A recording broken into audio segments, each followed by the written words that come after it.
What's going on, guys, and welcome back to another video. Today we're going to be talking about the top 10 cars that you should be avoiding purchasing this year. Alright, coming up first is probably one of the worst cars on this list. This is the Mitsubishi Mirage. This car has 37 miles per gallon and a low price point, so it seems pretty promising for a daily driver. But its reliability is subpar, and it has a horrible ride quality, horrible interior, overall just not very good package, and a 3-cylinder engine that you can feel vibrating in the car. So overall just cheaply made and not a good way to go. Up next is the Mitsubishi IMI-EV, which is probably the worst electric car you can buy on the market today.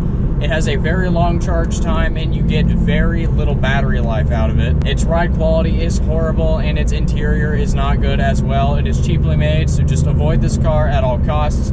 You are better off going with a different electric car if that's the route you want to go. Up next is the Fiat 500L. Of course, thinking Fiat, you think, okay, this shouldn't be that bad, but this car has a plethora of issues. Number one being its reliability from Consumer Reports is very, very poor. This car's reliability score was extremely low, along with it having an odd seating position, flat seats, and overall just a subpar interior, along with a stiff ride. Up next is the Chrysler 200. This car is a huge letdown because from the outside it looks like a pretty nice, luxurious car. But what you'll come to find out is its engine is a 4-cylinder engine that has poor reliability, and it doesn't accelerate very well. It has a very uncooperative transmission. Overall, the car is not very reliable and it drives like it's from a previous era. Just a car that you need to avoid. Up next is a surprising one. This one comes from Toyota. This is the newer Toyota Tacomas. These cars have an awkward seating position, a very stiff ride.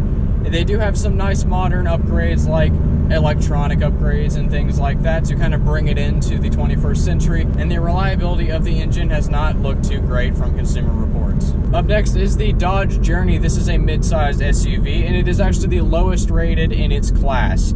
It has worse MPG than any other car in its class with a V6, and it has a confining interior and poor reliability score, so this car is definitely one to avoid. Up next is the Mercedes-Benz CLA. This car has a poor reliability rating, along with a cramped interior, and being a luxury car, you expect the car to ride well and also have a very nice and quiet interior that isolates you from the outside.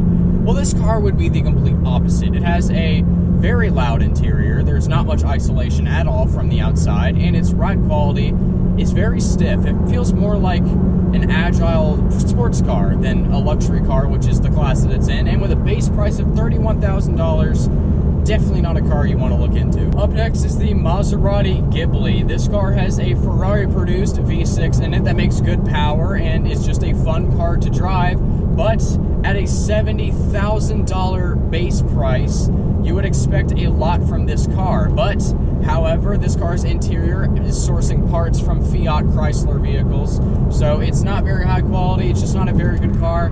It also has a very stiff ride. Feels more like a sports car, although it is a luxury sedan. Not to mention the absolutely horrendous fuel economy it gets as well. Up next is the Land Rover Discovery Sport, and I'm sure this is no big surprise to most of you car people out there. Land Rover is not exactly known for their reliability, and this car suffers the same problems. The engine reliability is horrible. It is also a Turbo 4 that has very spiky power, and you either get too much power or too little power for acceleration, and the transmission is also very unresponsive as well. And out of a Turbo 4-cylinder, you would expect some good fuel economy, right? Nope, this thing gets 21 miles to the gallon, and for a Turbo 4, that's pretty horrible. Up next is the Cadillac Escalade. This car starts at $74,000, and from the outside, the Escalade looks like a very big and roomy car. Well, you'd be wrong. The back seats are pretty cramped, and the third row seat is extremely cramped. The interior is nice, but having a cramped interior kind of just ruins that for you. It has a very stiff ride and the worst reliability rating in its entire class. If you're in the market for a luxury SUV, do yourself a favor and avoid the Cadillac Escalade. Alright guys, I hope you guys enjoyed this video. If you did, make sure to like and subscribe, and make sure to leave in the comments down below what cars you think deserve to be on this list.